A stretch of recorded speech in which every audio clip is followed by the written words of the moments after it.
Des criquets prennent d'assaut la Chine. Cette année, les essaims d'insectes volants partent tôt et sont fréquents et nombreux. Les autorités chinoises affirment que cela pourrait devenir une nouvelle norme. Un ordre récent a invalidé tous les passeports privés du personnel du gouvernement à Wuhan. Cette interdiction pourrait avoir pour but d'empêcher d'éventuels futurs lanceurs d'alerte de quitter la Chine. Les inondations sont arrivées à Pékin. 10 cm de pluie en 1 heure seulement. Des alertes à la foudre, aux pluies torrentielles et aux vents violents ont été lancées dans la capitale. Le dernier lanceur d'alerte à propos du virus a raconté comment Pékin et l'OMS ont dissimulé l'élément clé sur le virus à ses débuts, à savoir la capacité du virus à se transmettre entre humains. Dans l'ouest du Xinjiang, en Chine, les taux d'infection continuent d'augmenter. Un cycliste de la région, piégé par les circonstances du confinement, a posté une vidéo pour demander de l'aide. Bienvenue dans Regard sur la Chine, je suis Vladian Huitens. Aujourd'hui, nous nous penchons sur l'émergence d'un fléau de criquets en Chine. Selon le ministère chinois de l'Agriculture, le criquet bambou à épines jaunes a migré cette année du Laos vers la Chine. Le ministère a expliqué que les insectes partent tôt et sont fréquents et nombreux. La période de migration pourrait durer jusqu'à la moitié ou la fin du mois d'août. Le ministère de l'Agriculture a déclaré qu'au cours des 5 dernières années, la fréquence de migration du criquet bambou à épines jaunes depuis l'étranger a augmenté, et que cela pourrait devenir une nouvelle norme. Une vidéo montre des nuages de criquets volant dans le ciel dans la province de Yunnan, au sud-ouest de la Chine. 3 jours plus tard, on a découvert qu'un champ de maïs était rempli de criquets et que de nombreuses feuilles de plantes avaient déjà été dévorées. Un villageois de Yunnan a photographié la scène. Il a confirmé que les insectes volants vus dans le ciel sont tous des criquets. Monsieur Dao, un autre villageois, affirme que les habitants continuent de pulvériser des pesticides. Il ajoute qu'il est difficile d'exterminer autant d'insectes et que la région est touchée depuis environ 1 mois. Wherever locusts go, they eat everything, no matter whether the fields are growing corn or rice, but their favorite is bamboo leaves. Selon les médias chinois, ces criquets ont quitté le Laos pour la région frontalière du Yunnan au cours du mois dernier et ont dévasté plus de 8000 hectares de terres agricoles. Avant cela, des catastrophes liées aux criquets avaient déjà frappé les provinces du nord-est, le Jilin et le Heilongjiang, et les provinces du sud-ouest, entre autres le Hunan et le Guangxi. Les autorités chinoises renforcent le contrôle des passeports privés. Un arrêté récent a invalidé tous les passeports privés des membres du gouvernement à Wuhan. Les citoyens soupçonnent que cette mesure vise à retenir les éventuels futurs lanceurs d'alerte en Chine. Le Bureau de la sécurité publique de Wuhan a récemment publié un avis ordonnant à certains citoyens de rendre leur passeport ou de les déclarer invalides. S'ils ne le font pas, leur passeport sera retiré. Il s'agira notamment du personnel des organes de l'État, des entreprises contrôlées par l'État et des institutions. L'ordonnance entrera en vigueur le 1er août. Mais Wuhan n'est pas la seule région à imposer cette mesure. Un fonctionnaire du régime de la région du Xinjiang a déclaré à Radio Free Asia que tous les fonctionnaires chinois n'ont pas le droit d'avoir leur propre passeport. Les habitants d'autres provinces ont également signalé que leur demande de passeport avait été rejetée. Les autorités ont cessé de traiter les demandes, soit en raison de la pandémie, soit parce que d'autres pays sont jugés trop dangereux pour les voyageurs. Le 20 juin, le ministère chinois de la Justice a promulgué une loi visant à sanctionner les fonctionnaires du gouvernement pour les actes répréhensibles qu'ils commettent. L'article 31 de cette loi, qui fait partie de la liste des infractions punissables, mentionne le fait de quitter la Chine ou de produire des documents de sortie de la frontière sans autorisation. La loi stipule que cela peut entraîner la perte de l'emploi ou du titre de l'individu. Un économiste chinois s'est exprimé sur Twitter. « Il sera trop tard si vous ne quittez pas la Chine maintenant ». Un autre internaute a commenté que l'ordre aurait pour but de prévenir l'émergence d'une nouvelle Yan Limeng, faisant référence à la virologiste et lanceuse d'alerte chinoise qui a fui aux États-Unis afin de révéler l'histoire secrète de la dissimulation du virus par le Parti communiste chinois. La dernière lanceuse d'alerte au sujet du virus a raconté comment Pékin et l'OMS ont dissimulé l'élément clé de l'information dans la phase initiale, la capacité du virus à se transmettre entre humains.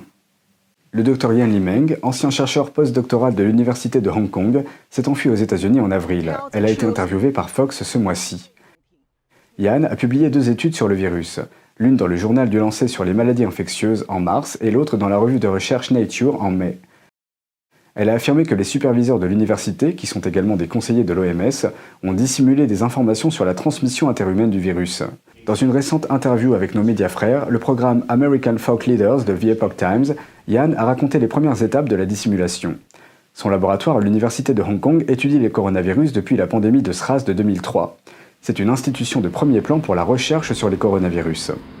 Ayant grandi en Chine et étant diplômée des universités de Chine continentale, Yan a dit qu'elle avait été chargée d'une tâche fin décembre par son superviseur, le professeur Leo Poon. Elle a été chargée d'utiliser ses relations en Chine pour enquêter sur la situation du virus dans ce pays. Son laboratoire est affilié à l'OMS.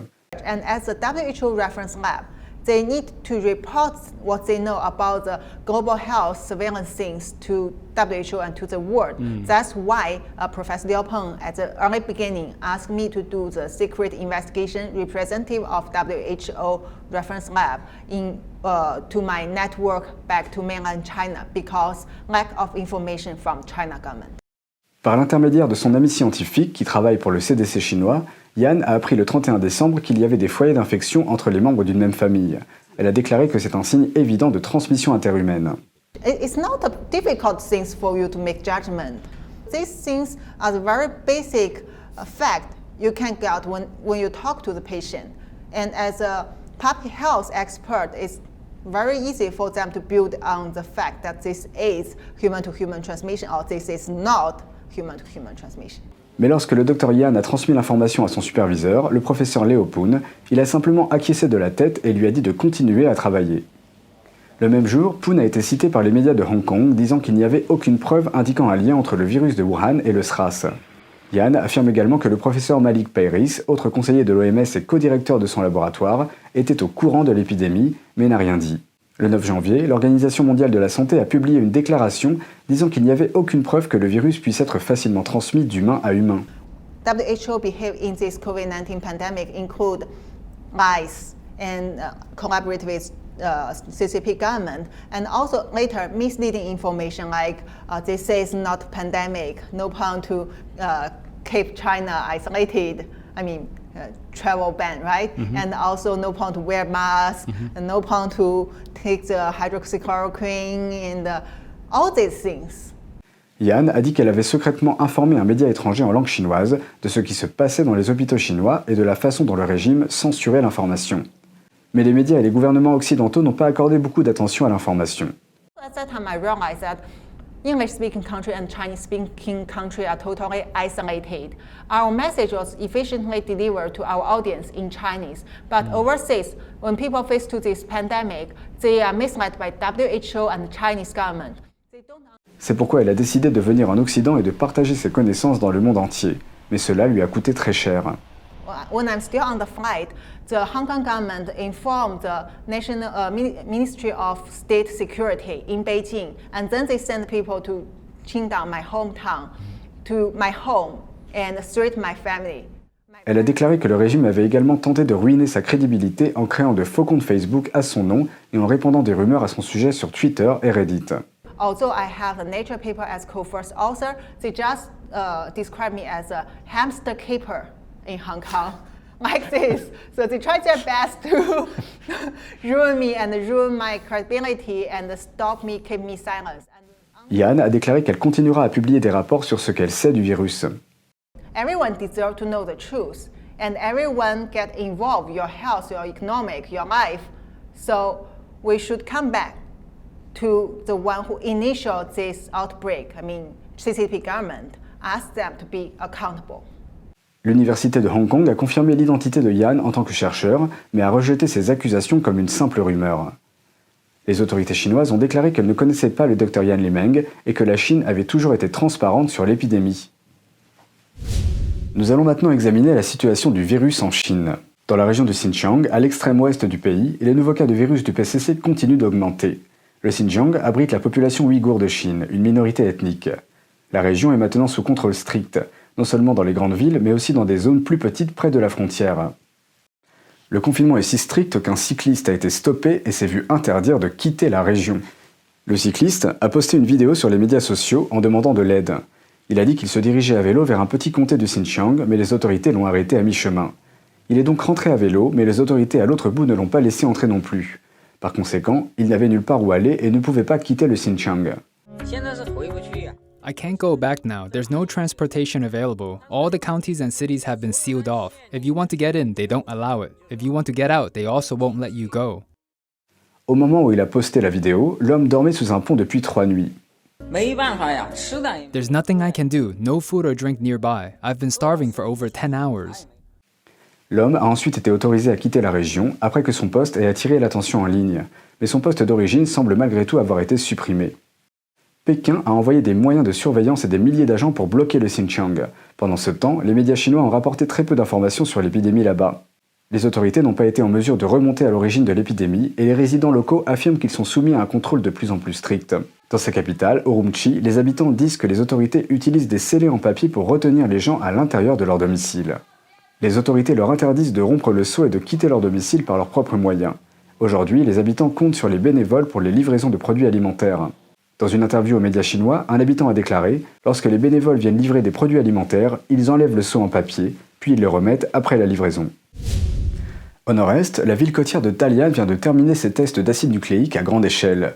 Les autorités affirment avoir prélevé des échantillons sur près de 4 millions d'habitants de la zone urbaine et prévoient d'étendre les tests. Un quartier résidentiel est aux prises avec l'une des pires épidémies de la ville. Un résident a déclaré qu'il est sous confinement. Pour protéger son identité, nous avons déformé sa voix. Right now, you can neither come in nor leave this district. Et dans son complexe résidentiel, les autorités réagissent avec des mesures extrêmes face aux cas d'infection. If a building has residents that are confirmed to have the virus, this building will be sealed off, and residents won't be allowed to leave, or they'll sent for quarantine. Les autorités affirment qu'il pourrait y avoir une propagation dans la région. Une puissante tempête a frappé Pékin le vendredi 31 juillet. La zone la plus touchée a été submergée par plus de 10 cm de pluie en seulement 1 heure. Au total, 22 lignes de bus sont touchées et 7 sont supprimées.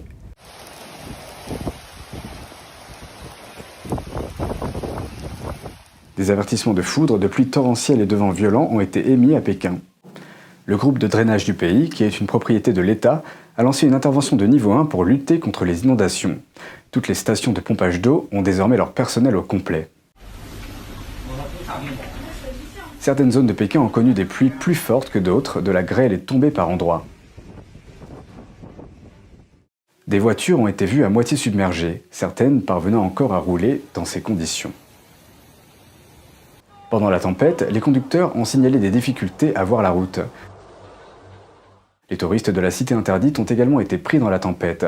Ils ont vu les dragons en pierre de la ville cracher de l'eau le long de plusieurs façades.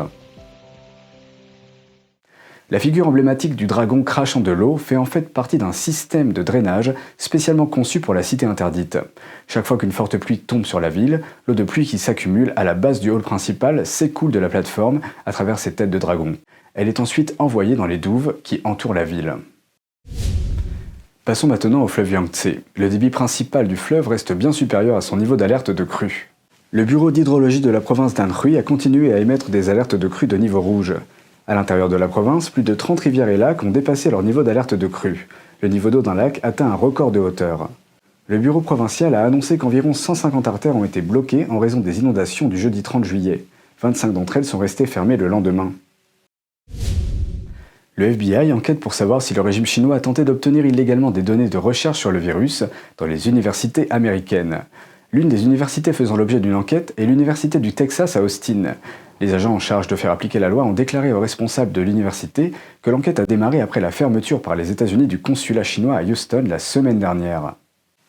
Le consulat a été fermé sur la base d'allégations d'espionnage. L'université est impliquée de plusieurs manières dans la recherche sur le virus. Elle suit la propagation du virus à travers le pays et réalise la cartographie de la structure du virus à un niveau microscopique.